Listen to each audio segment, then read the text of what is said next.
सतनाम साखी।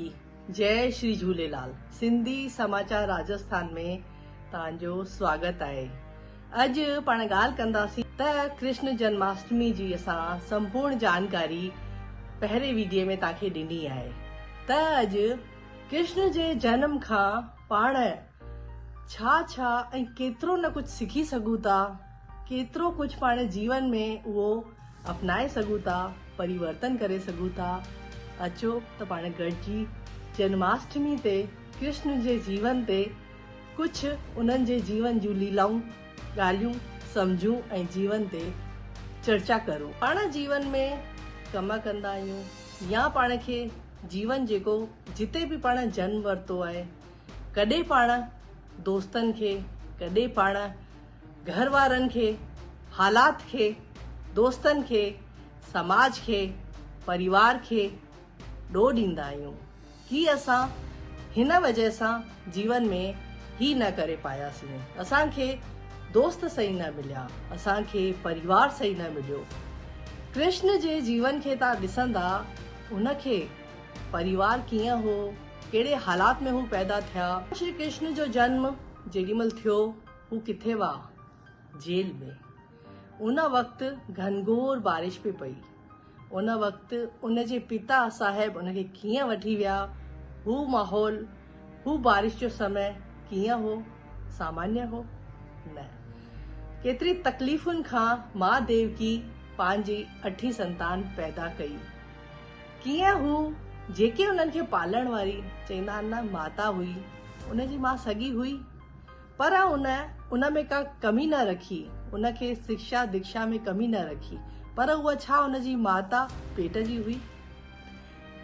अगरि श्री कृष्ण भगवान जिते पैदा थींदा, हू कहिड़नि माण्हुनि सां गॾु उथनि विहनि, पर हू गली मोहल्ले सामान्य माण्हुनि सां गॾु रहिया, खेलिया, जीवन व्यतीत कयनि। उन खां पोइ बि उन्हनि किथे बि हालात, माहौल, परिवार कंहिंखे जिम्मेदार ठहरायो। अॼु पाण कुझु न करे पाईंदा आहियूं, जीवन में कुझु न थींदो आहे, पाण ॾोह ॾींदा आहियूं परिवार खे, पाण ॾोह ॾींदा आहियूं दोस्तनि खे, पाण ॾोह ॾींदा आहियूं दुनिया खे, समाज खे, पर किथे न किथे रिस्पॉन्सिबिलिटी, जिम्मेदारी सॼी पंहिंजी आहे। भगवान खे पंहिंजा युद्ध लड़ायूं लड़नियूं पयूं, उनजो जीवन साधारण हो, उन्हनि युद्ध लड़ायूं कोन लड़ियूं, उन्हनि ख़ुदि जे जीवन खां केतिरो लड़ियो हूंदो।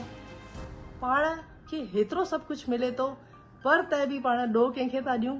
ॿिए खे। में पाण खे के धंधे में, के घर में, के परिस्थिति, का बि हालात, को बि नुक़सान, कहिड़ी बि ॻाल्हि अॻियां अची थी वञे न, तव्हां भगवान श्री कृष्ण जे जीवन खे खणंदा न, कि हुनजे जीवन में केतिरियूं कठिनाइयूं, केतिरियूं परेशानियूं, केतिरियूं न दिक़तूं हुयूं, पर हुननि खिलंदे खिलंदे, मुस्कुराईंदे जीवन जी लीला खे जियो, जीवन खे जियो, खुद बि सम्झा ऐं सुठो पाठ सॼी दुनिया खे पढ़ाए विया कि दुनिया में कीअं हलबो आहे, कीअं रहिबो आहे, केतिरी ॻाल्हि दिलि सां लॻाइबी आहे, केतिरी ॻाल्हि छॾिबी आहे, किथे चुप रहिबो आहे, कीअं ॻाल्हाइबो आहे, एतिरो ज्ञान, एतिरो सभु सिखाए विया।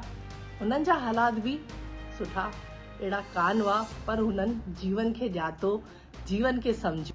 त अॼु खां पोइ कॾहिं बि पंहिंजे जीवन में परेशानी अचे त पाण खे भगवान श्री कृष्ण जी लीलाउनि खे, जीवन खे सम्झणो आहे, ॿुधणो आहे, जानणो आहे ऐं जीवन में उतारणो आहे कि हुननि जो जीवन कीअं हो ऐं असांखे पंहिंजो जीवन कीअं जीअणो खपिजे।